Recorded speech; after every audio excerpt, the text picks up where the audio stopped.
Okay, time check 1 PM mga master. Try ulit natin dito sa spot. Kanina hindi tayo kinagatan, ngayon try ulit natin. Baka dito na yung mga bluefin.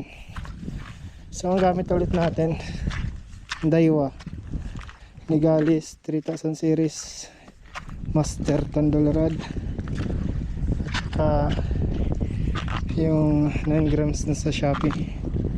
Tara, kas tayo. Ang ganda.